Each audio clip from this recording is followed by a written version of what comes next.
जितने भी मैं पढ़ा रहा हूँ जीवों के वर्गीकरण, इसका मॉक टेस्ट मैं करवा चुका हूँ। पहला सेट 1 करके बना चुका हूँ और सब्जेक्ट का टॉपिक लिखा हुआ है, तो आप जाके ज़रूर देखिएगा। जैसे 12वां प्रश्न है, कवकों का प्रयोग किया जाता है। तो कवकों का प्रयोग जो किया जाता है, वो किया जाता है उपरोक्त में से सभी में किया जाता है। कवकों का अगर बात करें, मतलब फंगी का बात करें, विशेष आर्थिक महत्व है। क्या है? विशेष रूप से आर्थिक महत्व देता है और सही बात है, विशेष रूप से है। क्यों है? चलिए, इनकी विभिन्न प्रजातियों का उपयोग जो है अलग-अलग उद्देश्यों के लिए किया जाता है। किसका? कवक का। कवक का हम लोग प्रयोग करते ही, इसके अलग-अलग रूप में हम प्रयोग करते हैं। उसका अलग-अलग इस्तेमाल होता है। कैसे? तो सुनिए, ध्यान से सुनिएगा, कैसे याद करेंगे? तो आगे तो याद रखिएगा, एक अलग कर दीजिए और रिक्श अलग कर दीजिए। एक रिक्श हो गया, है ना? पूरा नाम क्या है? एगरिस बिस्पोरस हो जाएगा। देखिएगा, एगरिस बिस्पोरस, जिसे हम मशरूम बोलते हैं। मशरूम खाते भी हैं हम लोग, है ना? और मोरसेला का उपयोग सब्जी के रूप में क्या होता है? सब्जी के रूप में हम लोग करते हैं। ईस्ट का नाम सुने होंगे, ईस्ट का उपयोग किया जाता है ब्रेड और अल्कोहल के निर्माण में। तो कैसे? तो देखिए, यहाँ पे तोड़ेंगे तभी याद होगा और सिर्फ सुनिएगा, थोड़ा-सा पेशेंस रखिएगा, सब याद हो जाएगा। आपको लिखने की भी ज़रूरत नहीं है। शैकेरो, याद रखिएगा, शैकेरो अलग कर दीजिए, माइसिस अलग कर दीजिए। क्या कर दीजिए? माइसिस अलग कर दीजिए। तो सैकेरोमाइसिस याद रखेंगे सेरेविशी। क्या बोलिएगा? सेरेविशी। देखिए, जिनका साइंस है वो तो भाई टैलेंटेड है ही, उन पे कोई जवाब नहीं दे सकते, क्योंकि जिनका साइंस है साइंस पढ़ रहे होंगे। जिनका साइंस नहीं है, जिनका हिस्ट्री है, ज्योग्राफी है, उनके लिए तो हमको तोड़कर ही पढ़ाना है। इसलिए मैं तोड़ रहा हूँ, क्योंकि आपको अगर ऑप्शन मिले तो गलत होकर नहीं आए, है ना? तो याद रखना है। ईस्ट का अगर बात करें, ईस्ट का ऑप्शन में ना दे तो ईस्ट के जगह पे हमको लगता है ये दे देगा, और ये दे देगा तो कैसे बोलेंगे? सैकरोमाइसिस सेरेविसी का उपयोग ब्रेड बनाने और एल्कोहल निर्माण में किया जाता है, जिसे शॉर्ट में ईस्ट भी बोलते हैं। तो ईस्ट भी दे दे तो भी चलेगा। ईस्ट का मैंने मॉक टेस्ट में उपयोग किया है।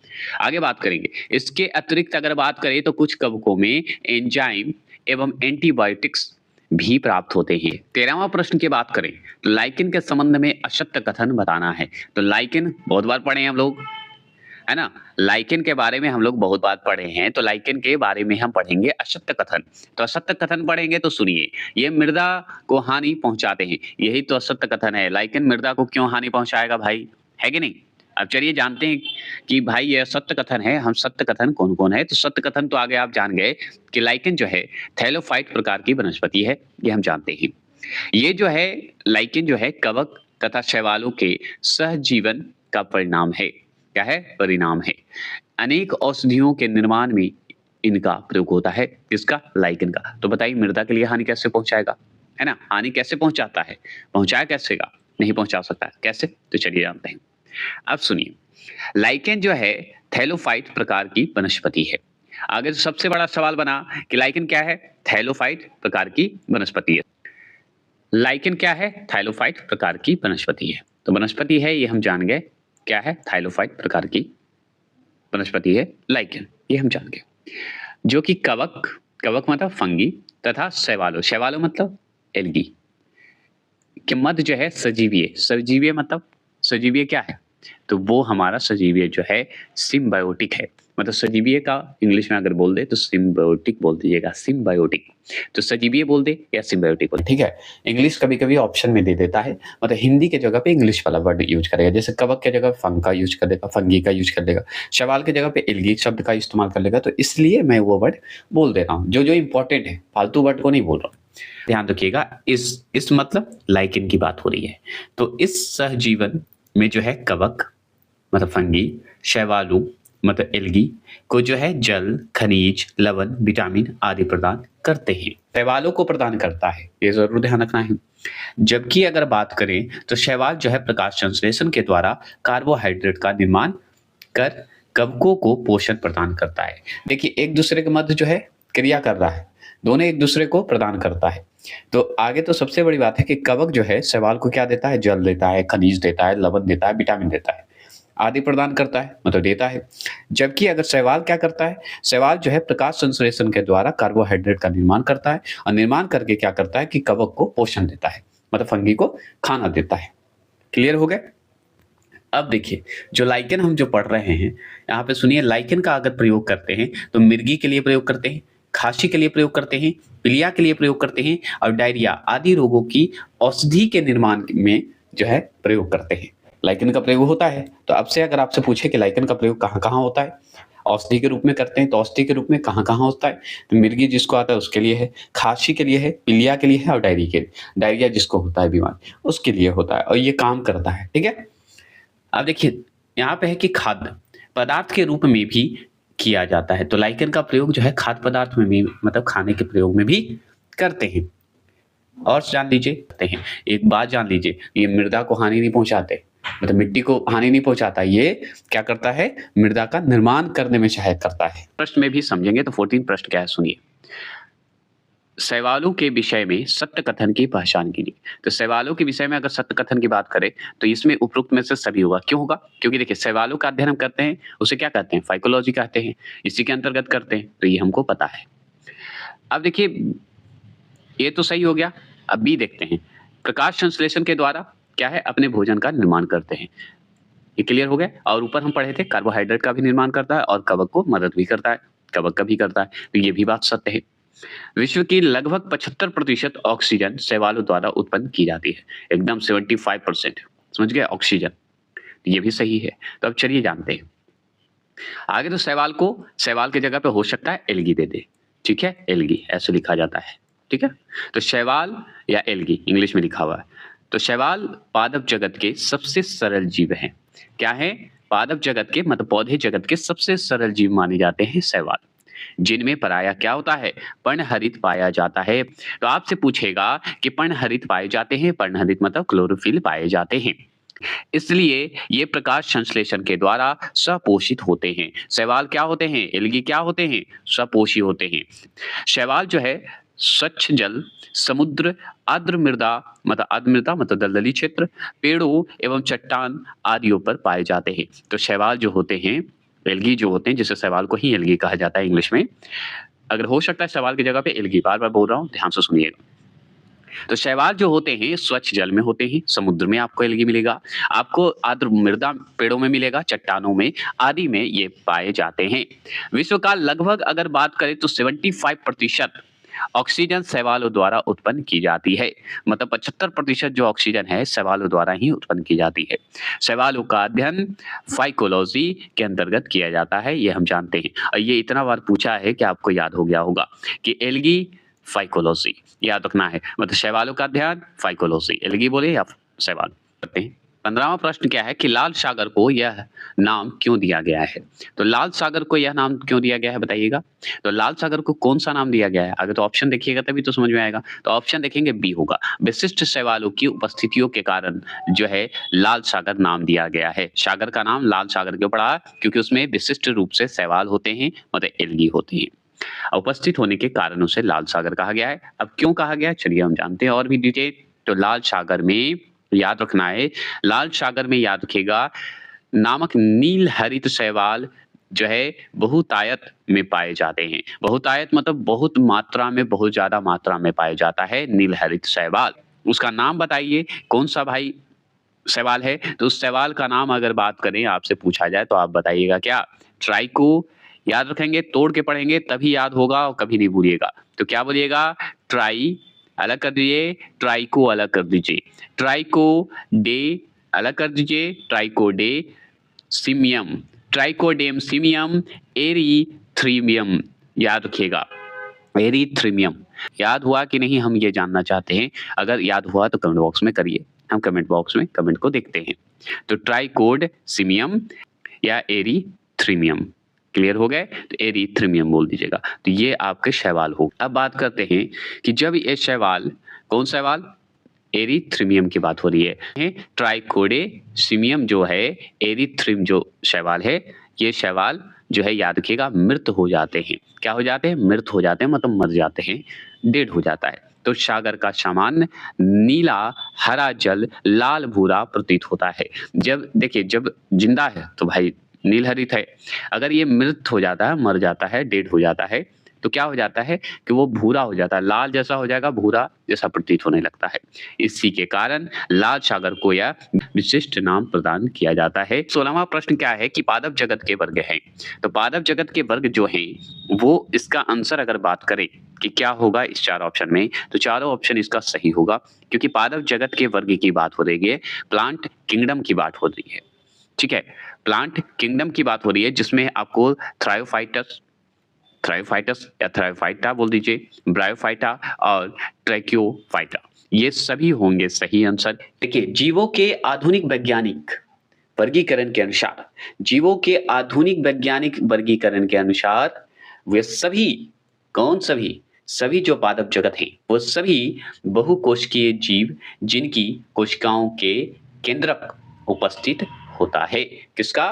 कोशिकाओं के केंद्रक उपस्थित होता है, मतलब प्रेजेंट होता है, तथा जो प्रकाश संश्लेषण के माध्यम से सपोषित होते हैं। सपोषित मतलब स्वयं का भोजन, ठीक है, तो सपोषित होते हैं। और जान लीजिए पादप जगत जो है यहाँ पे देख रहे हैं जिसे किंगडम प्लांट बोलते हैं, किंगडम प्लांट बोलते हैं, में शामिल किए गए हैं। तो पादप जगत में शामिल किए गए हैं। और भी जान लीजिए कि पादप जगत को मुख्यतः 3 वर्गों में विभाजित किया गया है। तो आपसे पूछेगा कि पादप जगत मतलब पौधा, प्लांट का बात हो रहा है, तो प्लांट किंगडम की बात हो रही है, जगत मतलब किंगडम, तो पादप किंगडम की बात हो रही है, ठीक है, मतलब पौधे का।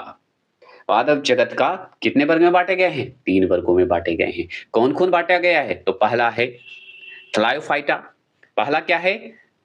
थैलोफाइटा, दूसरा है ब्रायोफाइटा और तीसरा है ट्रैकोफाइटा।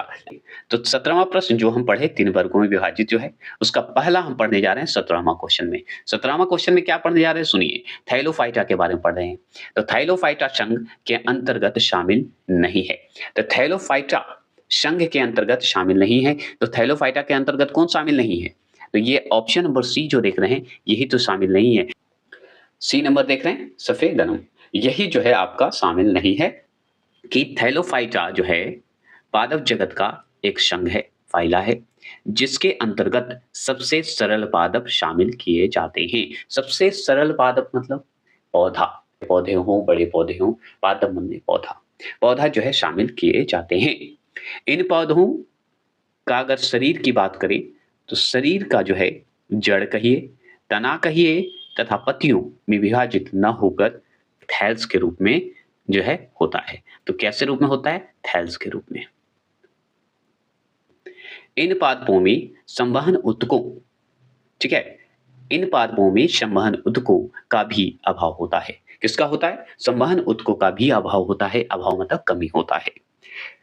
अब और जानते हैं, थैलोफाइटा संघ के अंतर्गत विभिन्न प्रकार के शैवाल, कवक, लाइकेन एवं कुछ जो है लीवरवट भी शामिल किए जाते हैं। तो क्या करते हैं? लीवर वट, ठीक है, वट होते हैं, लीवर वट भी शामिल होते हैं। शैवाल तो होता ही है, कवक होता ही है, लाइकेन होता ही है और लीवर वट भी होता है। 18वां प्रश्न क्या है? नाइट्रोजन स्थिरीकरण करने वाले शैवाल हैं। तो नाइट्रोजन स्थिरीकरण करने वाले शैवाल का नाम बताइए, मतलब एल्गी का नाम बताना है। तो वो कौन है? तो वो हमारा ऑप्शन नंबर ए है, नन स्टॉक एवं क्या है? एनावीना है। समझ गए? एनावीना है। तो नन स्टॉक या नॉन स्टॉक एवं एनावीना याद रखिएगा, नाइट्रोजन स्थिरीकरण का करने वाला शैवाल है। ये हम जान गए। अब और चीज जानते हैं, तो चलिए अब इसके बारे में डिटेल जानते हैं। डिटेल में क्या है और समझते हैं। नन स्टॉक हो गया एवं एनावीना हो गया। तो नन स्टॉक एवं एनावीना नामक जो शैवाल है वो वायुमंडलीय नाइट्रोजन का स्थिरीकरण करते हैं। जे नाइट्रोजन स्थिरीकरण का नाम ना देके कुछ और दे दे तो यहाँ पे याद रखिएगा, नाइट्रोजन को तो हम जानते हैं कि नाइट्रोजन ही होगा, लेकिन स्थिरीकरण का इंग्लिश में दे दे तो इसका जो होता है तोड़ देते हैं हम, इसको हम बोलते हैं, क्या बोलते हैं? फिक्सेशन कहते हैं, फिक्सेशन कहते हैं। नाइट्रोजन फिक्सेशन होगा। क्या है? सारगैशम। सारगैशम शैवाल से जापान में कृत्रिम ऊन तैयार किए जाते हैं। मतलब सोचिए, जापान में जो है कृत्रिम ऊन तैयार किया जाता है, किससे किया जाता है पता है? तो सारगैशम शैवाल से ही होता है, एल्गी से तैयार किया जाता है। समझ गए? तो तैयार की जाती है तथा इसका प्रयोग जो है पशुओं के चारे के रूप में भी किया जाता है। और जान लीजिए कारा नाम शैवाल जो है, कारा एक नाम का शैवाल होता है। ठीक है, कारा नाम शैवाल का उपयोग जो है मलेरिया रोग के उपचार के लिए किया जाता है। यहाँ पे है कि मलेरिया रोग के उपचार के लिए तो हम जान गए भाई कारा नामक शैवाल का इस्तेमाल होता है। और जानते हैं तो देखिए यहाँ पे देख रहे होंगे आयोडीन प्राप्त किया जाता है, तो आयोडीन प्राप्त भी शैवाल से ही किया जाता है। कौन सा शैवाल सा? तो उस शैवाल का नाम है, क्या नाम है? लेमिनेरिया शैवाल नाम है। क्या है? लेमिनेरिया शैवाल नाम है। चलिए 19वां प्रश्न की बात करते हैं। 19वां प्रश्न क्या है? जिन पादपों में भोजन व जल के संवहन के लिए संवहन तंत्र पाया जाता है वे किस पादप संघ के अंतर्गत आते हैं? तो किस पादप संघ के अंतर्गत आते हैं? तो ये आते हैं ऑप्शन नंबर सी, ट्रैकियोफाइटा में आते हैं। ट्रैकियोफाइटा जानते हैं इसके बारे में। जिन पादपों में भोजन व जल के संवहन के लिए जाइलम तथा क्या है बताइए, फ्लोएम।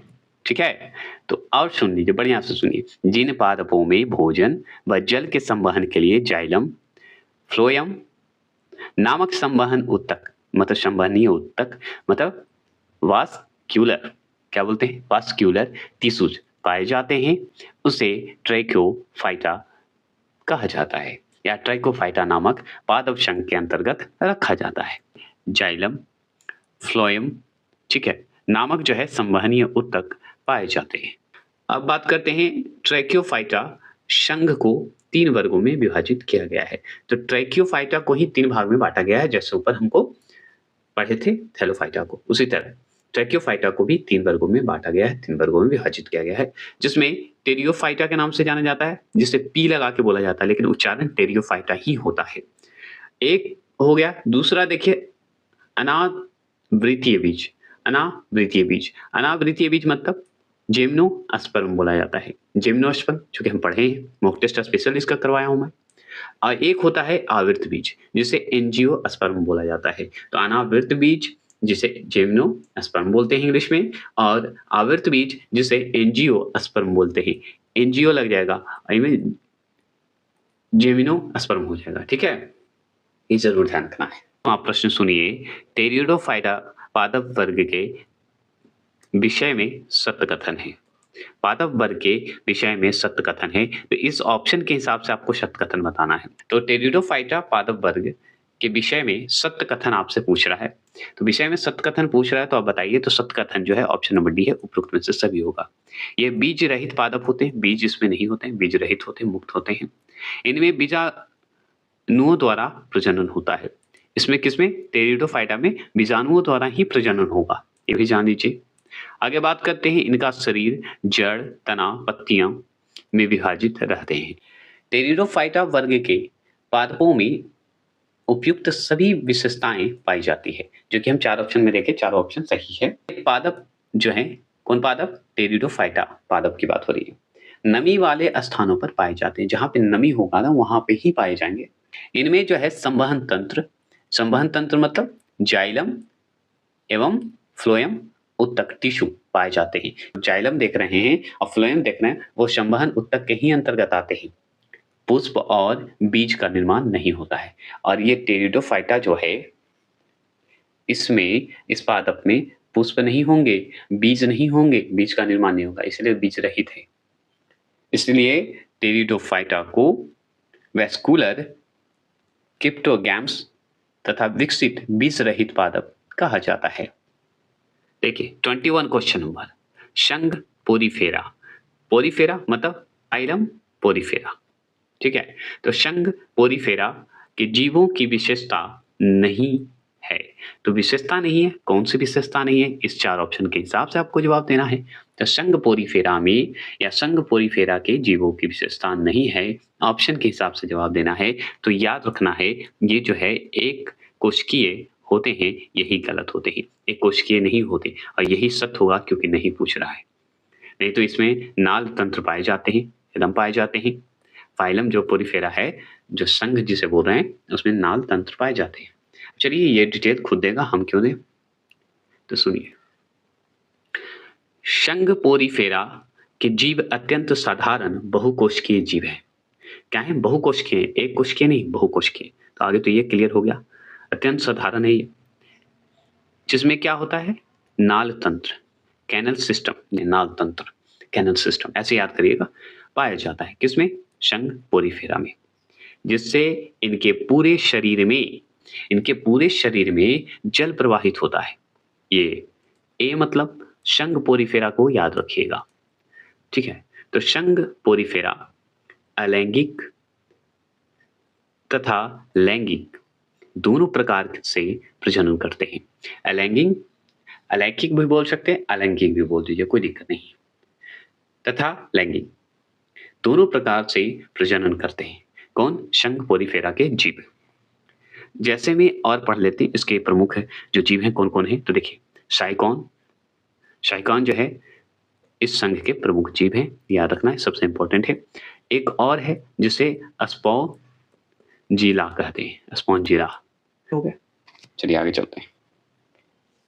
22वां प्रश्न क्या है सुनिए, सूत्रकृमि। सूत्रकृमि जिसे हम बोलते हैं इंग्लिश में थ्रेड वर्म, क्या बोलते हैं, थ्रेड वर्म, याद रखना है।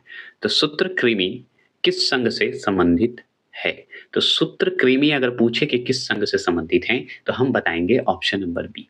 ऑप्शन नंबर बी हम तो जान गए, लेकिन ऐसा शब्द है जो कि बोलने में भी सोचना पड़ता है, या अन्यथा मुझे भूल जाएंगे, ये भी होता है। तो हमको भूलना तो है नहीं, मुझे याद करना है। तो याद करना है तो इसके लिए मुझे क्या करना होगा, तो चलिए बताते हैं। इसे तोड़कर हम याद करेंगे, भूलेंगे नहीं। कैसे, तो सुनिए, ए अलग कर दीजिए, एस के अलग कर दीजिए, एस के याद रखिएगा, एस के लिम अलग कर दीजिए और थिंज अलग कर दीजिए, समझ गए। तो एस के लिम थिंज है, एस के लिम थिज अलग कर दीजिए, हो जाएगा। तो एस के लिम थिज।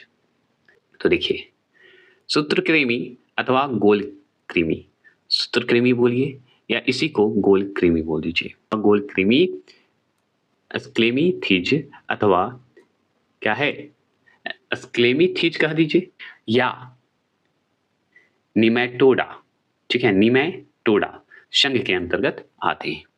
सूत्रकृमि अथवा गोलकृमि क्या है, तो सूत्रकृमि हो गोलकृमि जो है वो आता है निमेटो संघ के अंतर्गत, निमेटोडो संघ के अंतर्गत जो जानते हैं आप। इसी को एक और नाम से जानते हैं जो कि ऑप्शन नंबर बी देखे थे, जिसे तोड़कर बना दिया है थीज, जिसे मैंने भी बोला था कि तोड़ के पढ़िएगा, स्केलम थीज बोलते हैं, याद रखना है। तो स्केलम थीज या निमेटोडो संघ के अंतर्गत आता है, सूत्रकृमि कहिए या गोलकृमि, ये दोनों आते हैं, मतलब दोनों है न, तो सूत्रकृमि ही आते हैं, समझ गए।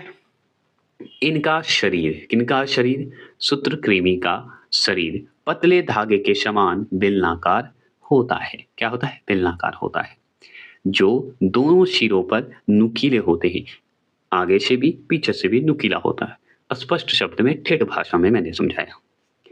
ये कृमि जो होता है, कौन, सूत्रकृमि कहिए या गोलकृमि कहिए, जो कृमि होता है जल तथा स्थल दोनों भाग पर पाए जाते हैं। जल में भी मिलेगा, स्थल भाग में भी मिलेगा, दोनों भाग में मिलेगा। ये क्या होते हैं, तो ये होते हैं परजीवी होते हैं। क्या होते हैं, परजीवी होते हैं। कृमि जो हैं ये परजीवी होते हैं। 23वां प्रश्न है कि निम्नलिखित जीवों तथा उनसे संबंधित संघ को सुम्मिलित कीजिए। सूची 1 सूची 2 में सुम्मिलित कीजिए। अब सुम्मिलित करना है तो इससे पहले हम लोग को यहाँ पे मिलान करना है, थोड़ा सा ऊपर कर देते हैं। अब मिलान करना है तो चलिए मिलाते हैं 23वां प्रश्न का। तो देखिए, केचुआ जो है बताइए किस कैटेगरी में जाएगा, कहाँ जाएगा, किस में मिलाएंगे सूची 2 में, तो ये जो है केचुआ जो आता है एनीलिडा में आता है, ये सही है। मकड़ी जो है बताइए किस में आएगा, तो मकड़ी जो आता है वो आता है ऑर्थोपोडा में आएगा, ऑर्थोपोडा में आएगा। सीप बताइए किस में आएगा, तो सीप जो है हमारा मोलस्का में आएगा, मोलस्का बोलते हैं, ठीक है। और मेढक तो आप जान गए किस में आएगा, कॉर्डेटा में आएगा, ठीक है। तो मेढक कॉर्डेटा में आएगा। क्या हुआ, इसका आंसर हो गया बी, ठीक है, क्लियर हो गए। तो इसका आंसर क्या हो गया, बी हो गया। एनीलिडा संघ में खंड युक्त अथवा वलय मतलब रिंग जैसी संरचना वाले जंतु शामिल किए जाते हैं। मतलब वलय जैसे होंगे या खंड युक्त होंगे, मतलब रिंग जैसे होंगे, ऐसे जंतु जो है इसमें शामिल होते हैं। ऐसी संरचना वाली जो है जंतु शामिल होगी जिसे एनेलिडा संघ में डाला जाता है, एनेलिडा संघ में। उदाहरण के अनुसार तो हम बाद में देखेंगे। आगे ये जान लीजिए कि ये जो है कौन, एनेलिडा संघ जो है ये एक लिंगीय तथा उभयलिंगीय दोनों प्रकार के हो सकते हैं। एक लिंगीय भी होते हैं, उभयलिंगीय भी पाए जाते हैं। ठीक है, तो एक लिंगीय अथवा उभयलिंग दोनों प्रकार के हो सकते हैं, ये जान लीजिए। ये उदाहरण के लिए केचुआ। अब जैसे बात करते हैं यहाँ पे ऑर्थोपोडो या आर्थ्रोपोडा। यहाँ पे देखिए आर्थ्रोपोडा संघ जंतु जगत का सबसे बड़ा संघ है। क्या है? जंतु जगत का सबसे बड़ा संघ माना जाता है आर्थ्रोपोडा। ठीक है, इसमें याद रखिए जिसमें लगभग 10 लाख जंतु शामिल हैं। कितने जंतु? 10 लाख जंतु शामिल हैं। इनका अगर शरीर की बात करें तो सिर जो है हेड है, बच कहते हैं याद रखिएगा, और उदर, याद रखिए उदर मतलब पेट की बात हो रही है, में विभाजित होता है। तो सिर में विभाजित होता है, वक्ष में विभाजित होता है, थ्रोक्स कहते हैं जिसे, उदर में विभाजित होता है, ये ध्यान रखना है। उदाहरण के लिए जैसे मकड़ी हो गया, केकड़ा हो गया, मधुमक्खी हो गया, मच्छर हो गया। सिर भी है, बच्च भी है और उदर भी है, मतलब बच्च उड़ने वाला जगह चीज है ना, याद रखना है। चलिए देखिए मोलस्का संघ में जो है अकशेरुकी और कशेरुकी जंतुओं का सबसे बड़ा संघ है। समझ गए? अकशेरुकी तथा कशेरुकी जंतु का या जंतुओं का सबसे बड़ा संघ माना जाता है मोलस्का संघ, जिसमें कोमल शरीर एवं कवच मतलब शेल वाले जंतु शामिल किए जाते हैं। उदाहरण है सीप और ऑक्टोपस आदि होते हैं। कार्डेटा संघ, ठीक है, कार्डेटा संघ के जीवों में शरीर के अंग तंत्र पूर्ण विकसित होते हैं। इनके जीवन चक्र में किसी न किसी अवस्था में एक पृष्ठ रज्जु पाई जाती है। उदाहरणतः मेढक, मछली, मनुष्य आदि इसमें आते हैं। 24 क्वेश्चन नंबर क्या है सुनिए। संघ सिलेंट्रेटा, सिलेंट्रेटा बोलिएगा। तो संघ सिलेंट्रेटा के जीवों का सर्वप्रमुख लक्षण है, मतलब फाइलम सिलेंट्रेटा का जीवों का अगर सर्वप्रमुख अगर लक्षण पूछ रहा है कि है तो कौन सा है, तो ये ऑप्शन नंबर सी होगा, शरीर के या शरीर में। ठीक है, यहाँ पे शरीर में अंतर्गुहा की उपस्थिति, अंतर्गुहा की उपस्थिति होती है, ये जान लीजिए। अब क्या है, अब चलिए इसके बारे में हम यहाँ पे जानकारी लेते हैं। तो आगे तो ये सुनिए, सिलेंट्रेटा संघ के जीवों के शरीर में एक ही गुहा मतलब कैविटी पाई जाती है। समझ गए? मतलब सिलेंट्रेटा संघ के जो होते हैं जीव, उनके शरीर में एक गुहा होता है, कैविटी बोलते हैं, कैविटी, गुहा को ही कैविटी बोलते हैं। तो गुहा की जगह पे हो सकता है कैविटी दे दे, तो कैविटी पाई जाती है या गुहा पाई जाती है, जिसे अंतर्गुहा कहते हैं। क्या कहते हैं? जिसे हम अंतर्गुहा कहते हैं, या जो भी शब्द जो है उच्चारण करने में आसान होता है। लेकिन जिनका इंग्लिश नहीं है, जिनका मान लीजिए साइंस नहीं है, तो इंग्लिश वर्ड भी उनको याद करना आवश्यक है। नहीं तो साइंस वाले तो पता है कि इंग्लिश हिंदी दोनों याद रखते हैं, नहीं भी याद रखेंगे तो इंग्लिश याद है। लेकिन जो हिस्ट्री ज्योग्राफी रखते हैं उनको हिंदी इंग्लिश दोनों साइंस में रखना जरूरी होता है, क्योंकि कभी भी साइंस में जरूरी नहीं कि ज़्यादातर इंग्लिश इस्तेमाल कर लेता है और इंग्लिश इस्तेमाल कर लेता है, हिंदी इस्तेमाल नहीं करता, हिंदी दे देता है तो इंग्लिश वर्ड भी देता है। तो दोनों को याद करना जरूरी है, जिससे आपको क्वेश्चन पकड़ने में आसानी हो, और यही कर भी रहा है। रेलवे हो, एनटीपीसी, बिहार एसएससी, बीपीएससी, ये सब करता है। तो चलिए, दोनों सभी के लिए जानना जरूरी है, हिंदी और इंग्लिश दोनों। ठीक है, तो चलिए ये बात करते हैं अंतर्गुहा का। अंतर्गुहा को अगर मान लीजिए इंग्लिश में दिया हुआ है, अब इंग्लिश में दिया हुआ तो इसे आगे हम कैसे उच्चारण कैसे करेंगे, है ना, सबसे बढ़िया। तो आगे कर दीजिए सी, जो मैं बोल रहा हूँ सिर्फ सुनिएगा, अगर अच्छा लगे तो लाइक करिएगा। शी लेन, जो उच्चारण इसका बता रहा हूँ, सी लेन टे, याद रखिएगा, और रॉन, RON, रॉन। तो क्या हो गया? सी लेन टेरॉन, याद हो गया ना, शी लेन टेरॉन। समझ गए? तो अंतर्गुहा का अगर पूछते, अंतर्गुहा की जगह पे दे दे, क्या दे दे? तो दे दे सिलेन टेरॉन दे दे, तो आप वो भी टिक लगा के आ जाएगा, बिंदु है टेरॉन। याद हो गया ना? चलिए आगे चलें। अब चलते हैं, इनके मुख के चारों ओर जो है लंबे, क्या होते हैं? लंबे क्या होते हैं? सन स्पर्शक पाए जाते हैं। सन स्पर्शक, अब लीजिए ऐसा शब्द आ गया सन स्पर्शक। अब साइंस में सन स्पर्शक आज तक सुने नहीं है। अब जो हिंदी एकदम तो पढ़े नहीं होंगे साइंस में, है ना? तो हम क्या करेंगे, इस संस्पर्शक को हम तोड़ के पढ़ेंगे इंग्लिश वाले वर्ड को। तो इसे पढ़ेंगे, क्या पढ़ेंगे? तो इसे कर देंगे आगे, तो टेंट कर दीजिए, टेंटाई कर दीजिए, टेंटाई है ना? टेंटाई। और क्या कर दीजिए, कल्स अलग कर दीजिए, टेंटेकल्स हो गया। ऐसे इंग्लिश में तोड़ेंगे जैसा चाहते हैं, तो टी एंड टेन अलग कर दीजिए और टय अलग, टी ए टय कर दीजिए, उच्चारण करिएगा, और कूल्स अलग कर दीजिए। हो गया ना? समझ गए? तो टेंटेकल्स याद रखना है, पाए जाते हैं। तो हमारे मुख के, मतलब इनके मुख के चारों ओर क्या पाए जाते हैं? टेंटेकल्स पाए जाते हैं, लंबे संस्पर्शक पाए जाते हैं। याद हो गया? चलिए, इनमें जो है,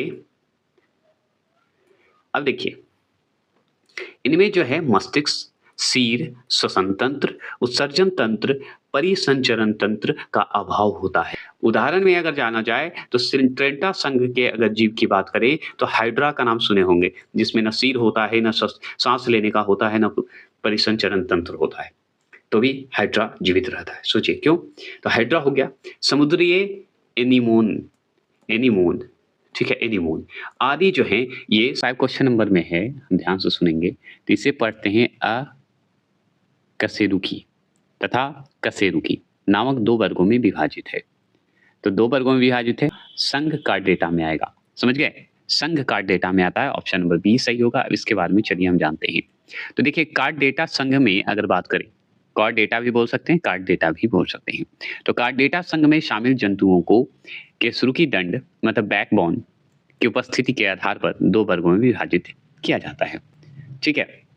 मतलब केसुरिकी दंड, मतलब बैकबोन के उपस्थिति के आधार पर 2 वर्गों में बांटा गया है। वे जीव जो कि कशेरुक दंड नहीं पाया जाता है, वे जीव जिसमें कशेरुक मतलब बैकबोन नहीं पाया जाता है, उन्हें क्या कहा जाता है?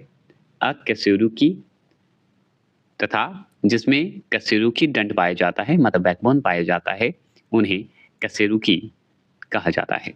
आप देखिए, अकशेरुकी मान लीजिए शब्द बहुत थोड़ा-सा है, उटपटांग है और ये शब्द को हम नहीं जानते हैं, तो इंग्लिश शब्द को जान लीजिए। हो सकता है अकशेरुकी के जगह पे इंग्लिश शब्द दे दे, अलग कर दीजिए।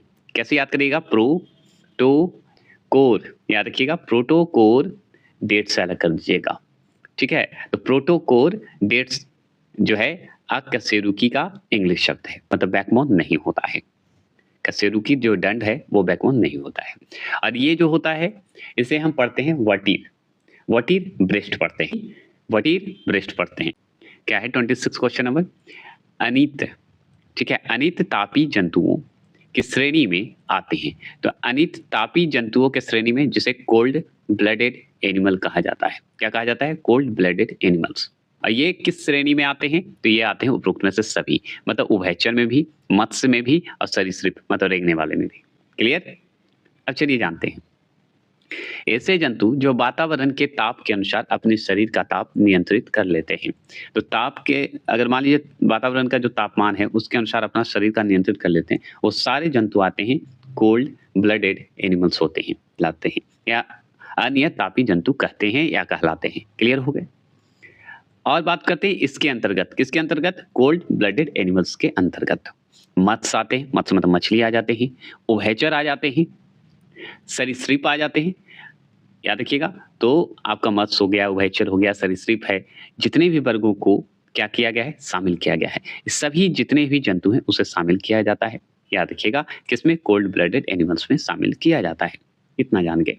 आगे बात करते हैं, तो इसके विपरीत जो हैं, जिन जंतुओं के शरीर का ताप एक निश्चित स्तर पर स्थिर रहता है, वे जो है नियत तापी जंतु कहलाते हैं। मतलब कहने का मतलब, ऐसे भी जंतु होते हैं जो कि एकदम स्थिर होते हैं, निश्चित स्तर पर ही स्थिर रहेंगे, तो नियत तापी जंतु कहलाएंगे, जिसे वार्म ब्लडेड एनिमल्स भी कहलाते हैं, जिसे नियत तापी जंतु भी कहते हैं।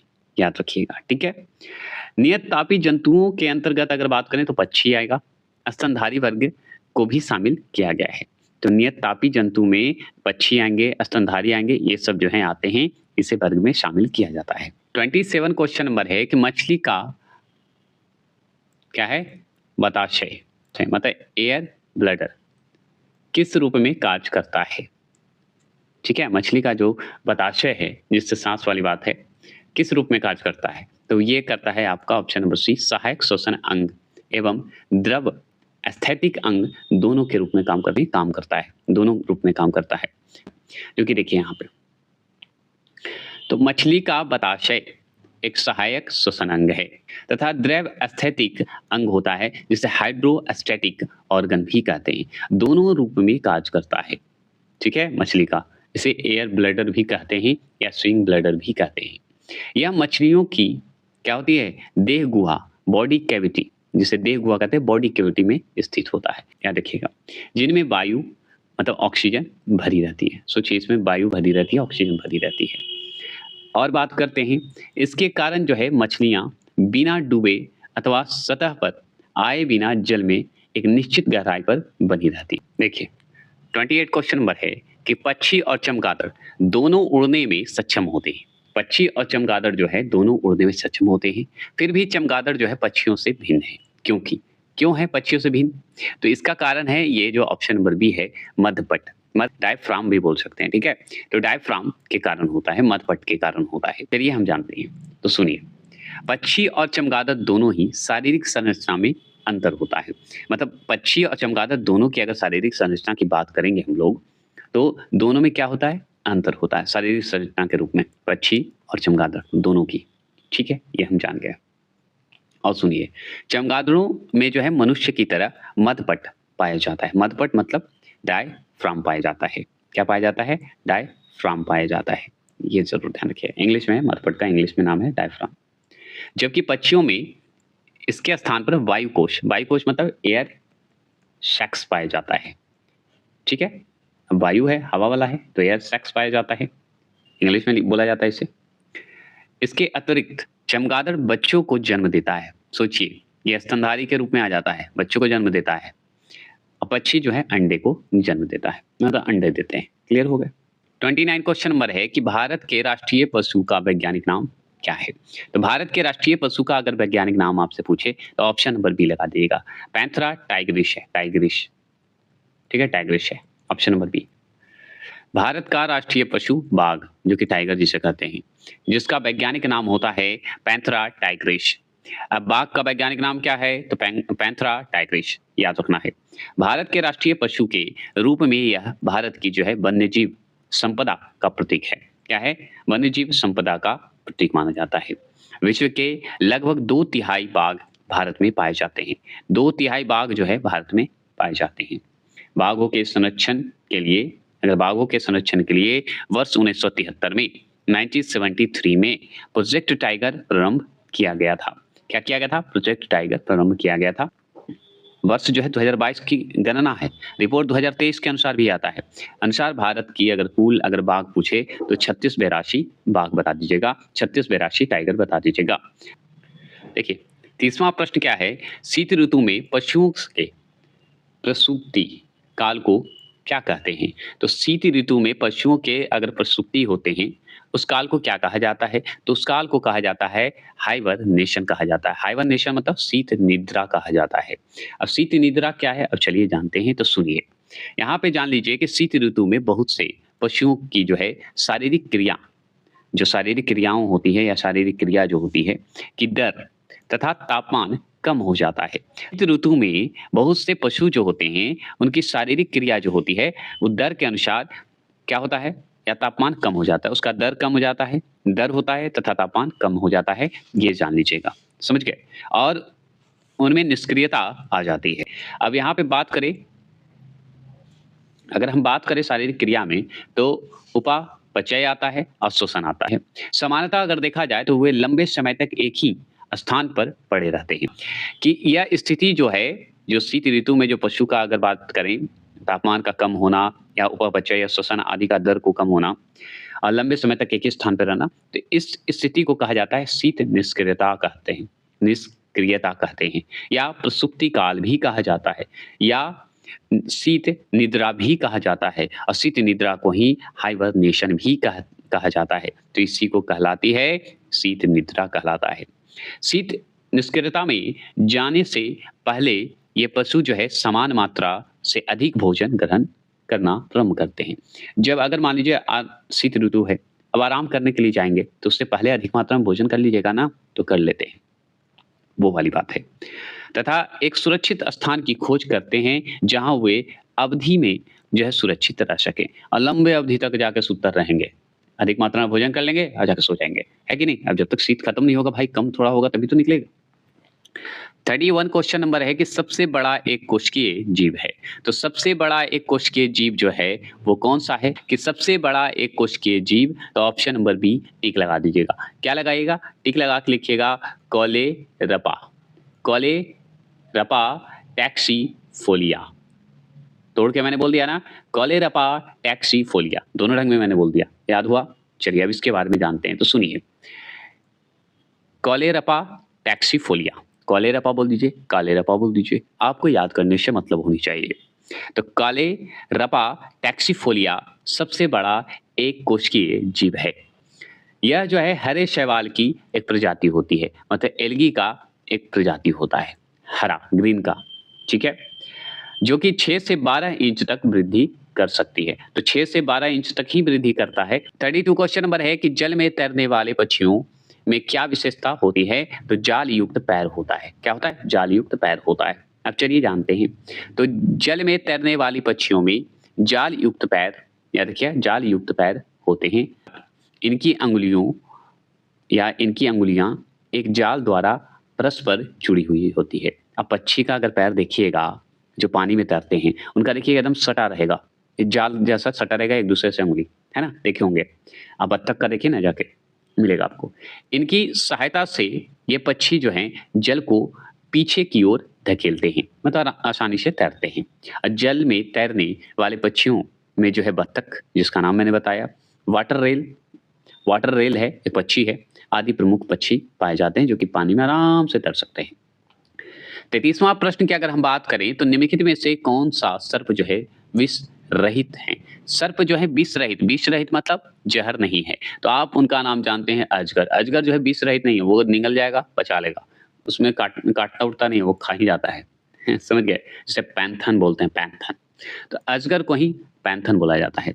अजगर विश्व का सबसे लंबा सर्प है, याद रखिएगा। तो अजगर जो है विश्व का सबसे लंबा सर्प है, जो कि 33 फीट अथवा इससे अधिक लंबा हो सकता है। 33 फीट ही नहीं, इससे अधिक लंबा भी हो सकता है। एक समझिए एक रास्ता है, खेत का रास्ता बना देगा। समझ गए? सर्प है, क्योंकि इसमें 20 ग्रंथियां का अभाव होता है, मतलब इसमें क्या बोलते हैं, जहर होता ही नहीं है। चलिए आगे चलें। देखिए 34 क्वेश्चन नंबर है, आपको अलग कर दिए, सबसे बढ़िया। कशेरुकी जंतु जो उभयलिंग नहीं है। अब देखिए अकशेरुकी जो जंतु है, उसका अकशेरुकी इंग्लिश में अगर बोल दे तो आप यहाँ पे तो मान लीजिए हम जानते हैं हिंदी, और जो हिंदी नहीं जानते उनके लिए क्या है, इसे तोड़ दीजिए। क्या कर दीजिए? प्रो अलग कर दीजिए, प्रो टू अलग कर दीजिए, कोर अलग कर दीजिए। क्या कर दिए? कोर अलग कर दिया और डेट्स अलग कर दीजिए। ठीक है, तो क्या हो गया? प्रोटो कोर डेट्स होगा, इंग्लिश नाम है इसका अकशेरुकी। अब ये बताइए उभयलिंग नहीं है, तो कौन सा इसमें नहीं है? तो ये कॉकरोच जो है, कॉकरोच जो आप देखते हैं, यह उभयलिंग नहीं है, अकशेरुकी जंतु नहीं है, याद रखिएगा। कॉकरोच अथवा तिलचट्टा का नाम सुने होंगे, तो कॉकरोच का नाम सुने, उसी को तिलचट्टा को ही कहा जाता है। और ये जो तिलचट्टा और कॉकरोच जो हैं, ये आर्थ्रोपोडो संघ के जंतु होते हैं। आर्थ्रोपोडो के में आते हैं ये सब। संघ के जंतु पराया एक लिंगीय होते हैं। क्या होते हैं? एक लिंगीय मतलब होते हैं, एक लिंगीय होते हैं, ये मान के चलिए। समझ गए? कॉकरोच ये सब जो है एक लिंगीय में आता है, ये ध्यान रखना।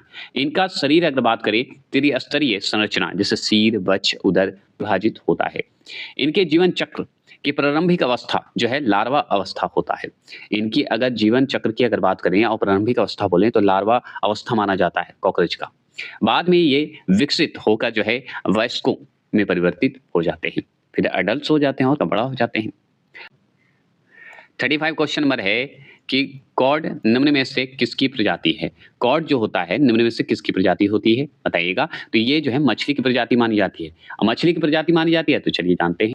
कॉड जो है गैट्स वंश जो होते हैं, गैट्स वंश की मछलियों का क्या होते हैं? समान नाम है। तो गैट्स वंश का जो मछली होता है उसी का नाम है कॉड, जो सामान्यतः समुद्र में तो पाया जाता है, झीलों की तलहटी में, झील चले जाइएगा ना, झील में जहाँ पे समुद्र के किनारे झील बना हुआ है, लेक, है ना? उसमें भी आपको मिलेगा। देखिए यहाँ पे कॉड जो होता है वाणिज्यिक रूप से अत्यंत महत्वपूर्ण मछली है। वाणिज्य रूप से, व्यापारिक रूप से तो ये मानिए अत्यंत महत्वपूर्ण है ना? मुख्यतः इसकी 3 प्रजातियाँ होती है, जिसमें हम मानते हैं 3 प्रजातियाँ पाई जाती है, जिसमें हम अटलांटिक कॉड बोलते हैं, मछली का ये है, पैसिफिक कॉड बोलते हैं और एक ग्रीनलैंड कॉड बोलते हैं, यहाँ जो है पाई जाती है। याद रखना है, मछली का एक प्रजाति है। 36वां प्रश्न है कि सूची 1 का सूची 2 से जो है सही मिलान कीजिए। सूची 1, सूची 2 याद रखना है। तो सूची 1 का सूची 2 से सही मिलान कीजिए। तो कैसे करेंगे? तो हम चलिए जानते हैं। तो देखिए सबसे बड़ा स्थलीय जीव है, सबसे बड़ा स्तनधारी है, सबसे बड़ा पक्षी है, सबसे बड़ी कोशिका है। आपका यहाँ पे थोड़ा-सा मिलान करना था, जो कि यहाँ पे ये जो प्रिंट है वो मिस्टेक हो गया है। ऐसे देखिए बता देते हैं। यहाँ पे सबसे बड़ा स्थलीय जीव अगर बात करें तो हाथी है। और सबसे बड़ा स्थलीय जीव पूछ रहा है हाथी, तो यहाँ मिलान करना चाहिए था। तो ये मिलान तो होना चाहिए, सही मिलान। चलिए हम मिलान कर देते हैं। इसका ऑप्शन जो है आपका कट गया होगा हमसे लगता है, या हाँ, कट ही गया है। ठीक है। जबकि सबसे बड़ा स्तनधारी जीव अगर पूछे तो हम बताएँगे नीला व्हेल। सबसे बड़ा स्तनधारी नीला व्हेल है, मतलब व्हेल मछली है। और सबसे बड़ी अगर पक्षी बात करें, सबसे बड़ी पक्षी तो शुतुरमुर्ग है, जो कि हम जानते हैं। और सबसे बड़ी कोशिका तो शुतुरमुर्ग के अंडा, जो कि यहाँ पे देख रहे होंगे। और याद रखना है कि ये जो है पक्षी शुतुरमुर्ग जो है उड़ नहीं सकता है, दौड़ सकता है बहुत तेज़ी से। इसका अंडा सबसे बड़ी कोशिका का उदाहरण माना जाता है, बस इतना जानिए। तो यहाँ पे जो ऑप्शन था वो थोड़ा-सा कट गया है मुझसे पीडीएफ बनाते समय। बहुत ज़बरदस्त क्वेश्चन है। पक्षियों के वैज्ञानिक अध्ययन को कहते हैं। तो पक्षियों के वैज्ञानिक अध्ययन को कहा जाता है, यहाँ पे क्या कहा जाता है? ऑर्निथोलॉजी कहते हैं। आप जान गए, डी नंबर आंसर होगा। अब चलिए और जानते हैं। ये 3 ऑप्शन को तीनों के बारे में जानते हैं। तो निम्नोलॉजी, निम्नोलॉजी में तालाबों, पोखरों, झीलों आदि के जीवों का अध्ययन किया जाता है। तालाब में रहने वाले जीव, पोखर में रहने वाले जीव, झीलों में रहने वाले जीवों का अध्ययन को कहा जाता है लिम्नोलॉजी। इसके माध्यम से करते हैं। और हार्पिटोलॉजी होता है। हार्पिटोलॉजी में क्या होते हैं? उभयचर जो होते हैं, उभयचरों एवं सरीसृपों, रेंगने वाला, या जो उभयचर होते हैं मेढक जैसे हो गए, ये सब का अध्ययन किया जाता है हर्पिटोलॉजी में। ये जान गए। और जान लीजिए तीसरा क्वेश्चन है मेलाकोलॉजी। मेलाकोलॉजी होता है, लॉजी बोला जाता है। तो मेलाकोलॉजी जो होता है इसमें मोलस्का संघ के जीवों का अध्ययन किया जाता है। लास्ट में तो हम पढ़े थे पक्षियों के वैज्ञानिक अध्ययन को हम क्या कहेंगे? पक्षियों का वैज्ञानिक हमको अगर ज्ञान लेना है, वैज्ञानिक रूप से इसके बारे में जानना है, तो किसके अंतर्गत जानेंगे? तो लॉजी के अंदर जानेंगे। कौन से लॉजी? ऑर्निथोलॉजी के अंतर्गत जानेंगे। 38 क्वेश्चन नंबर, विकास के उत्परिवर्तन सिद्धांत का प्रतिपादन किया था। तो विकास के उत्परिवर्तन सिद्धांत का प्रतिपादन किया था, कौन किए थे? तो डी हुगो डी ब्रिज किए थे। कौन किए थे? हुगो डी ब्रिज किए थे। सुनिए, उत्परिवर्तन का सिद्धांत का प्रतिपादन कौन किए थे? हॉकलैंड। याद रखिएगा, हॉकलैंड के वैज्ञानिक थे हुगो डी ब्रिज थे। तो उत्परिवर्तन का सिद्धांत का प्रतिपादन कौन किए? हॉकलैंड के वैज्ञानिक हैं हुगो डी ब्रिज। ठीक है, याद रखिएगा। और ये जो है वर्ष कब किए थे? 1901 में किए थे। 1901 में प्रतिपादन किए थे, याद रखना है। इस सिद्धांत के अनुसार नए जीव जातियों की उत्पत्ति, मतलब नए जो जीव हुए थे उस जातियों की उत्पत्ति, याद रखिए, उत्पत्ति एक ही बार में अस्पष्ट एवं अस्थायी या आकस्मिक परिवर्तनों के परिणाम स्वरूप होती है। याद रखना है, नए जीव जातियों की अगर उत्पत्ति होती है तो एक ही बार में स्पष्ट एवं अस्थायी आकस्मिक परिवर्तनों के परिणाम स्वरूप होती है। मतलब कि आकस्मिक परिवर्तनों मतलब उत्परिवर्तनों के परिणाम स्वरूप होती है। ये वंशागत होता है, ये जरूर ध्यान रखना है। यही बताना चाह रहा था। और भी बात करते हैं। सभी जीवधारियों में उत्परिवर्तनों की प्राकृतिक जो है प्रवृत्ति पाई जाती है, नेचुरल जो है प्रवृत्ति पाई जाती है। ये जो है कौन? उत्परिवर्तन सिद्धांत जो है, याद रखना है, अनिश्चितता होते हैं, मतलब सॉरी यहाँ पे अनिश्चित होते हैं, इसका लिमिट नहीं होता, अनिश्चित होते हैं। 39 क्वेश्चन नंबर है कि विकासवाद सिद्धांत किसने प्रतिपादित किया था? तो विकासवाद सिद्धांत जो है किसने प्रतिपादित किए? कौन दिए भाई? तो वो थे डार्विन ने दिए थे। डार्विन जी का नाम आता है। अब डार्विन जी का बात आता है तो चलिए पढ़ते हैं। तो इनका नाम है चार्ल्स डार्विन। चार्ल्स डार्विन ने अपनी पुस्तक ओरिजिन ऑफ स्पीसीज, याद रखिए, origin of species by natural selection, इनका पुस्तक का नाम है, याद रखना है किनका, चार्ल्स डार्विन के पुस्तक का नाम है origin of species by natural selection. और इनके माध्यम से वर्ष 1859 में, किसमें, 1859 में, 1859 में विकासवाद का सिद्धांत प्रस्तुत किया था। विकासवाद का सिद्धांत प्रस्तुत किए थे। इस सिद्धांत को, कौन सा सिद्धांत को, विकासवाद सिद्धांत को डार्विनवाद भी कहा जाता है। क्या कहा जाता है, डार्विनवाद, क्योंकि उन्हीं का दिया हुआ है। बात करते हैं जैविक विकास वंशानुगत लक्षणों में पीढ़ी परिवर्तन के माध्यम से होता है। जैविकी, याद रखिए, जैविकी विकास वंशानुगत लक्षणों में पीढ़ी परिवर्तन के माध्यम से होता है। पीढ़ी दर पीढ़ी कैसे चलता है, उसी से परिवर्तन के माध्यम से होता है। परिवर्तन की यह प्रक्रिया जीवों में प्राकृतिक चयन के अंतर्गत घटित होता है। प्राकृतिक रूप से घटित होगा जो भी होगा, ठीक है, प्राकृतिक चयन के रूप से होता ही है। आगे बात करते हैं। हमारा प्रश्न है कि व्हेल निम्न में से किस वर्ग का प्राणी है। तो व्हेल तो हम जानते हैं स्तनधारी प्राणी है, मेमल्स है, हम जानते हैं इसी के अंतर्गत आता है। ये मछली है। तो देखिए व्हेल एक स्तनधारी मतलब मेमल्स मछली है, मच्छी नहीं मछली है। तो व्हेल एक क्या है, स्तनधारी मछली है, ये हम जान गए। इनकी कई सारी प्रजातियां पाई जाती है, किसकी, व्हेल मछली की, है ना। ब्लू जो व्हेल है उनमें से एक है, याद रखिएगा। और जो विश्व की सबसे बड़ी मछली या जीव है, मछली कहिए या जीव कहिए, सबसे बड़ी है। यह मछली जो है अपनी ध्वनि से 1000 मील दूर अपने साथियों को सांकेतिक कर सकती है, मतलब संकेत दे सकती है, सांकेतिक रूप से सचेत कर सकती है 1000 मील दूर से ही। व्हेल की उल्टी अत्यंत कीमती है, समझ गए। व्हेल अगर उल्टी करता है तो वो बहुत महंगा पड़ता है, बहुत है, इंपॉर्टेंट है, जिससे तैरता हुआ सोना कहा जाता है। समझिए उसका उल्टी होना, समझिए समुद्र में वो सोना का काम करता है, तैरता हुआ सोना के नाम से जाना जाता है उसकी उल्टी। इसे जो है परफ्यूम बनाया जाता है। सोचिए उसकी उल्टी से हम लोग परफ्यूम जो मारते हैं ना वो बनाया जाता है। मतलब सब जरूरी नहीं है, अलग अलग ढंग से परफ्यूम बनाए जाते हैं, फूलों से भी बनाए जाते हैं, लेकिन बताने के पॉइंट ऑफ व्यू से बताया तो परफ्यूम बनाया जाता है उसकी उल्टी से।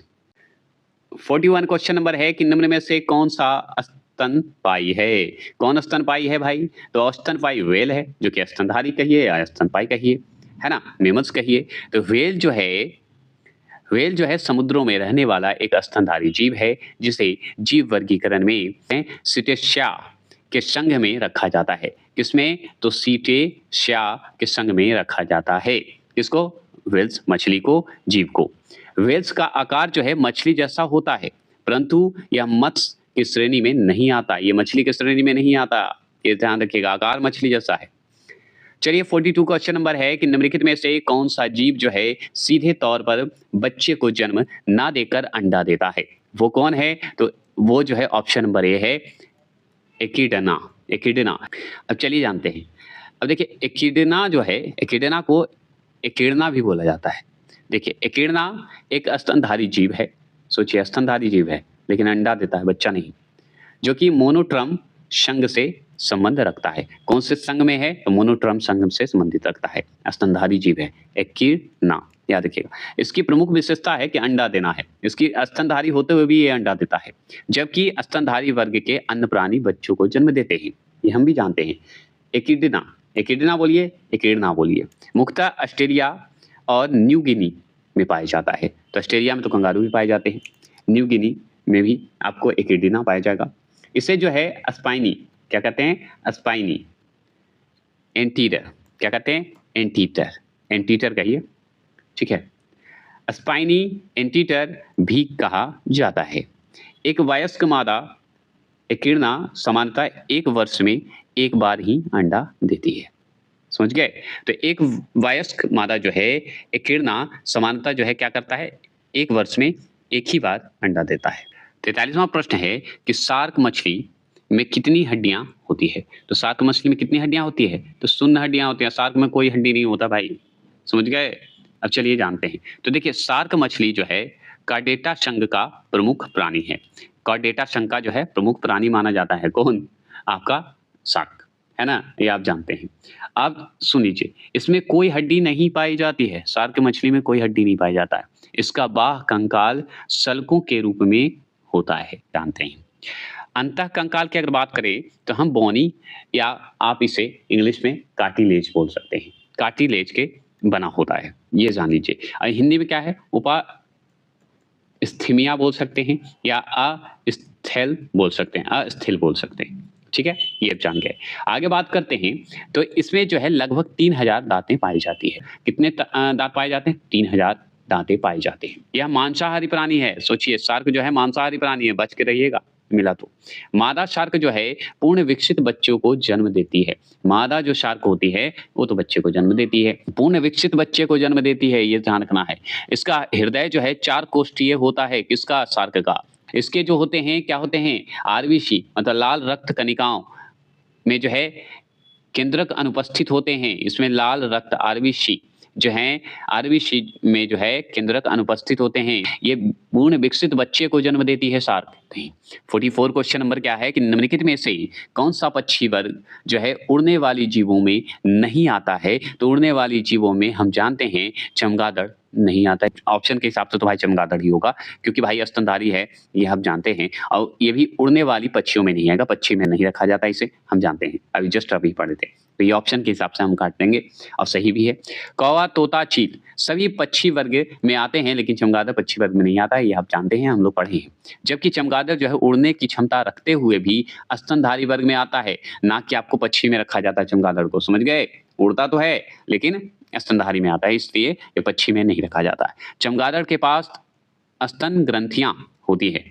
उनकी जो पंख जैसी संरचना होती है, चमगादड़ का जो पंख जैसा संरचना होता है, तनी हुई त्वचा के साथ जो है संशोधित अग्रपादों जैसी होती है। मतलब उसका त्वचा जो है उसके साथ जुड़ा हुआ होता है, जो कि एविस की, याद रखिए एविस के मतलब पक्षियों के, मौसल, मौसल इसे बोलते हैं, मौसल, ठीक है, मसल बोलिए, मौसल और फर वाले पंखों से भिन्न होते हैं। उसके पंखों से भिन्न होते हैं, पक्षियों के पंखों से भिन्न होता है। अगर हम बात करें 45 क्वेश्चन नंबर की, तो डॉल्फिन वर्गीकृत किए जाते हैं। तो डॉल्फिन जो हैं वर्गीकृत किए जाते हैं, तो वो किए जाते हैं स्तनी में। किसमें किए जाते हैं? स्तनी में किए जाते हैं, ये हम जानते हैं। किसमें किए जाते हैं? स्तनी में किए जाते हैं। तो सुनिए, डॉल्फिन एक स्तनधारी जलीय जीव है। क्या है? जलीय जीव है। इसका वैज्ञानिक नाम अगर आपसे पूछे तो आप क्या बताइएगा? तो वैज्ञानिक नाम पढ़ने के लिए आगे हम इसको तोड़ेंगे।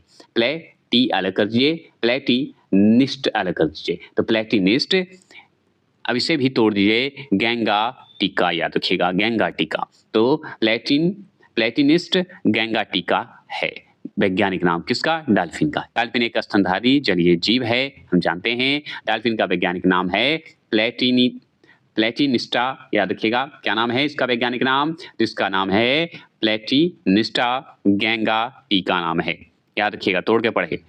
और चलिए जानते हैं, भारत में इसे सुंस, क्या कहते हैं? सुंस कहते हैं, सुंस के नाम से जाना जाता है। यह जो है नेत्रहीन होते ही है, मतलब डॉल्फिन जो है नेत्रहीन होता है, ठीक है, इसके आंख नहीं होते, परंतु इसकी जो है घ्राण शक्ति जो है अत्यंत तीव्र होती है। ये नेत्रहीन होता है, मतलब इसके आंख तो नहीं होते, ये आप जान लीजिए डॉल्फिन का, आज के बाद भूलिएगा मत। ये घ्राण शक्ति अत्यंत तीव्र होता है, इसमें घर्षण या कंपन के कारण ये पकड़ लेता है, ये ध्यान रखना है। क्या है? 46 क्वेश्चन नंबर, नृशंस प्राणी कौन सा है? नृशंस जो है प्राणी जिसे हम इस इंग्लिश में बोलते हैं, इसे तोड़ के बोलिए ब्रूटैलिटी बोलिए, ठीक है। प्राणी कौन सा है बताइए? तो ये है ऑप्शन नंबर सी, ऑटर, ऑटर होता है। अब चलिए जानते हैं, तो कछुआ को जो है, याद रखिए कछुआ जो हमारा है वो नृशंस प्राणी की श्रेणी में रखा जाता है, मतलब ब्रूटैलिटी के अंतर्गत रखा जाता है, ये ध्यान रखना है। यह एक जो है सर्वाहारी सरीसृप है। ये अपने कवच के कारण पहचाना जाता है, कछुआ जो है अपने कवच के कारण पहचाना जाता है, जो इसकी पसलियों से विकसित होता है, इसकी पसलियों से ही विकसित होता है इसका कवच। इसमें जो है निषेचन आंतरिक रूप से होता है, इसका जो भी होगा निषेचन होगा, फर्टिलाइजेशन होगा, वो भी इसके आंतरिक रूप से होगा। तथा याद रखिए शोषण फेफड़ों द्वारा होता है, इसका कछुआ का जो है शोषण जो है फेफड़ों द्वारा होता है। इसके अंडे बड़े व पित्रयुक्त होते हैं। क्या होते हैं? पित्रयुक्त होते हैं। शरीर जो है शीर्ष, ग्रीवा, धड़, पूंछ में बटा होता है, या बढ़ जाता है, बटा होता है। इसका पूंछ हो जाता है, धड़ हो जाता है, ग्रीवा हो जाता है, शरीर। इसकी जो है शरीर की अगर हम संरचना के बारे में बात करें तो ये सब मैंने बता दिया कछुआ के बारे में। कछुआ में 2 जोड़ी पाद होते हैं, पाद मतलब पैर की बात कर रहे, 2 जोड़ी होता है। प्रत्येक पाद में 5 उंगलियां तथा प्रत्येक अंगुलियों में 1 नाखून होता है। प्रत्येक अंगुली में 1 नाखून होता है, मतलब हम लोग जैसा है समझिए उसका पैर, ठीक है, क्लियर हो गए। 47 किस जीव का रक्त का रंग सफेद होता है? रंग जो है सफेद होता है, रक्त का रंग सफेद होता है, तो वो तिलचट्टा का मारिएगा तो सफेद निकलेगा, है ना? आप देखे होंगे तिलचट्टा को ही कॉकरोच कहा जाता है, ये आप अच्छे से जानते हैं। तिलचट्टाओं में या तिलचट्टाओं के रक्तों में हीमोग्लोबिन की कमी के कारण रक्त जो है मतलब ब्लड जो है रंग इसका जो है सफेद होता है। तो हीमोग्लोबिन की कमी होती है तिलचट्टा में, कॉकरोच में, इसके कारण उसका जो ब्लड है व्हाइट होता है। बस इतना जान लीजिए। और चलिए, तिलचट्टा जो है हमारा ऑर्थोपोडा वर्ग के अंतर्गत आता है। सोचिए, ऑर्थोपोडा के अंतर्गत आता है ये। इसके रक्त को, किसके रक्त को? तिलचट्टे के रक्त को, कॉकरोच के रक्त को हम लोग बोलते हैं हीमोलिम्फ। हीमोलिम्फ बोलते हैं। क्या बोलते हैं? हीमोलिम्फ बोलेंगे, कहा जाता है। अब बोल दीजिएगा। अब चलिए जानते हैं जिसमें लाल रक्त कणिकाएं नहीं होती है। याद रखिएगा, इसलिए तिलचट्टा में जो है लाल रक्त कणिकाएं नहीं होती है। रुधिर परिसंचरण तंत्र खुले प्रकार का होता है। तो रुधिर जो होता है, परिसंचरण तंत्र जो होते हैं, रुधिर जो ब्लड है उसका परिसंचरण तंत्र खुले प्रकार का होता है तिलचट्टा में। इनकी अगर बात करें तो देह गुहा हीमोसिल कहलाती है। इसका जो देह गुहा होता है, जो देह हमारा शरीर उसका कहिए, जो देह गुहा कहिए, हीमोसिल होता है। हीमोसिल कहलाता है या कहलाती है, क्योंकि इसमें जो है रक्त भरा रहता है। देह गुहा जो है हीमोसिल इसलिए कहलाता है क्योंकि इसमें जो है इसका रक्त भरा होता है। ये इतना जान लीजिए। और बात करते हैं तो शरीर का बाह्य कंकाल जो होता है, तिलचट्टा का जो शरीर का बाहरी कंकाल का जो बात करते हैं, वो किस रूप में होता है? तो उसे हम कहते हैं क्यूटी फील के रूप में कहेंगे होता है, जो कि मोल्टिंग क्रिया द्वारा समय समय पर बदल जाता है, समय समय पर बदलता रहा। 48 क्वेश्चन नंबर है कि निम्न में से कौन सी वास्तविक रूप में मछली है? तो हम बताएंगे ऑप्शन नंबर डी, समुद्री घोड़ा ही वास्तविक रूप से मछली है। मैं बता देता हूँ। अगर पूछे स्टार फिश क्या है, तो स्टार फिश जो है एक क्या है, वो है हमारा एस्टीरिएसा है। क्या है? एस्टीरिएसा है। ये जो है किस संघ जंतु का है, बता सकते हैं? तो स्टार फिश अगर पूछे, संघ पूछे, तो संघ पूछेगा तो आप बताइएगा इकाई अलग कर दीजिए। इकाई नोड मिंटा संघ का जंतु माना जाता है स्टार फिश। ठीक है, तो इकाई नोड मेंटा संघ का जंतु है। जेली फिश की बात करते हैं, तो जेली फिश जो है सिलेंट्रेटा संघ का जीव है। जेली फिश जो कि हम ऊपर पढ़ रहे हैं। ठीक है, स्टार फिश कौन सा है? तो इकाई नोड मेंटा का संघ का जंतु है। जेलीफिश सिलिएंट्रा संघ का जीव है। अब हैग फिश अगर बात करें, हैग फिश जो है साइक्लोस्टोमेटा संघ की प्राणी है हैग फिश। समुद्री घोड़ा जो है वास्तविक रूप से मछली है, ये जरूर ध्यान रखना है। इस प्रकार याद रखिएगा, कवची मीन, क्रेक फिश, याद रखिएगा क्रेक फिश, रजत मीन, पिशाच मीन, रेजर फिश आदि भी मछलियां नहीं हैं, केवल इनका नाम देखकर ये मछलियां जैसी प्रतीत होती हैं, लेकिन वास्तविक समुद्री घोड़ा ही वास्तविक मछली है, ये जरूर ध्यान रखना है। 49 क्वेश्चन नंबर की अगर बात करें तो निम्नलिखित श्वान उपजातियों में से कौन जो है भौंकने में असमर्थ है? तो बताइए कौन भौंकने में असमर्थ है? तो ऑप्शन नंबर ए जो है डिंगो जो है भौंकने में असमर्थ होता है। और श्वान उप जो होता है क्या है? चलिए, कुत्ता को कहा जाता है। देखिए, डिंगो एवं वसेंजी श्वान, याद रखिए, श्वान मतलब कुत्ता की जो है उपजातियां है। याद रखिएगा क्या है? उपजातियां हैं। तो डिंगो हो गया, वसेंजी हो गया, श्वान हो गया, ये सब जो है उपजातियां हैं जो समान कुत्तों की तरह भौंक नहीं सकती है। एक प्रकार की क्या है? आलाप की ध्वनि उत्पन्न करते हैं, मतलब आलाप जैसे ध्वनि उत्पन्न करते हैं, भौंक नहीं सकते हैं कुत्तों जैसा। डिंगो जो है क्या है? ऑस्ट्रेलिया में पाया जाता है, कुत्ते जैसा दिखेगा आपको, याद रखिएगा। डिंगो जो है ऑस्ट्रेलिया में पाया जाता है। वसेंजी जो है शिकारी कुत्तों की एक नस्ल है, ये आप जान लीजिए, लेकिन कुत्तों जैसा भूखेगा नहीं, जिसे अफ्रीकीय जो है वर्कलेस डॉग के रूप में भी जाना जाता है। इसे वर्कलेस के रूप में भी होता है, काम के रूप में भी किया जाता है। यह कुत्ता जो है अपनी बुद्धिमत्ता और चपलता मतलब सक्रियता के लिए भी जाना जाता है, ये ध्यान रखना। चलिए अब फटाफट चलते हैं। 50वां प्रश्न क्या है कि निम्नलिखित में से कौन सा जानवर जो है ठोस मूत्र उत्सर्जित करता है? ठोस मूत्र उत्सर्जित करता है तो याद रखिएगा कंगारू चूहा करता है। कंगारू चूहा मतलब आपको कहाँ मिलेगा? चलिए बताते हैं, तो सुनिए। कंगारू चूहा अपने विशिष्ट उत्सर्जन तंत्र के कारण जो है ठोस मूत्र मतलब रवेदार विसर्जित करता है, मतलब ठोस मूत्र विसर्जित करता है, निकालता है। यह चूहा जो है, कंगारू जो चूहा है, कई दिनों तक बिना पानी पिए रह सकता है। पानी पिए तो रह ही सकता है बिना पानी के। कंगारू की तरह इसके अग्रपाद छोटे और पश्चपाद जो है लंबे होते हैं। अग्र वाला भाग जो है, इसका पाद जो है, पैर जो है छोटा होता है और पीछे वाला जो है थोड़ा लंबा होता है। आप देखे होंगे, याद रखिए, जैसे कंगारू होता है उसी तरह कंगारू चूहा भी होता है। यह कंगारू जो है, कौन? कंगारू चूहा।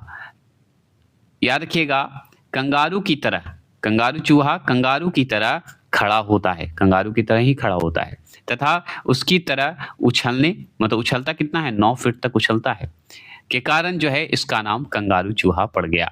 मतलब कंगारू की तरह उछलता उछलता है, बिहेव वह करता है, इसलिए कंगारू चूहा नाम पड़ गया। चूहा जैसा इसका स्ट्रक्चर है, मुंह है।